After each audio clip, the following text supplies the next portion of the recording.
রাজশাহী বিশ্ববিদ্যালয়ের ছাত্রলীগের সাবেক নেতা আব্দুল্লাহ আল মাসুদের হত্যাকারীদের গ্রেফতার ও দৃষ্টান্তমূলক শাস্তির দাবি জানিয়েছেন আওয়ামী লীগ সভাপতি শেখ হাসিনার ছেলে সজীব ওয়াজেদ জয়। সোমবার বাংলাদেশ সময় ভোরে নিজের ভেরিফাইড ফেসবুক পেজে এক স্ট্যাটাসের মাধ্যমে এ দাবি করেন তিনি। পোস্টে জয় বলেন, রাজশাহী বিশ্ববিদ্যালয়ের সাবেক ছাত্র আব্দুল্লাহ আল মাসুদ জামায়াত শিবির তার এক পা কেটে দিয়েছে 2014 সালে। তখন বাকি হাত পাগুলোর রগও কেটে দিয়েছিল। 10 বছর পঙ্গু জীবনযাপন করছিল। গত 3 সেপ্টেম্বর একটি ফুটফুটে কন্যা সন্তানের বাবা হয়েছিল।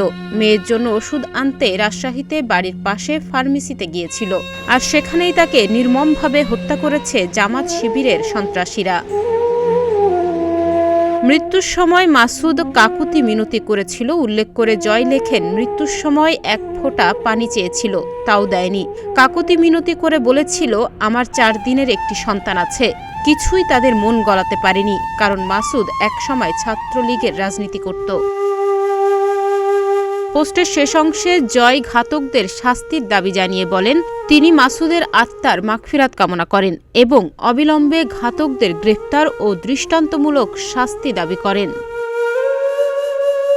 এর আগে গত শনিবার রাতে রাজশাহী বিশ্ববিদ্যালয় সংলগ্ন বিনোদপুর এলাকায় গণপিটুনির শিকার হন আব্দুল্লাহ আল মাসুদ। তার বিরুদ্ধে 5 আগস্ট ছাত্র জনতার ওপর হামলার অভিযোগ এনে এই গণপিটুনি দেয়া হয়। এতে করে রাতে রাজশাহী মেডিকেল কলেজ হাসপাতালে চিকিৎসাধীন অবস্থায় মারা যান মাসুদ। তিনি রাবি শাখা ছাত্রলীগের সাবেক নেতা ও কেন্দ্রীয় ছাত্রলীগের সাবেক সদস্য। মাসুদ রাজশাহী বিশ্ববিদ্যালয়ের মেডিকেল সেন্টারে কর্মরত ছিলেন। গত 3 সেপ্টেম্বর কন্যা সন্তানের বাবা হন মাসুদ।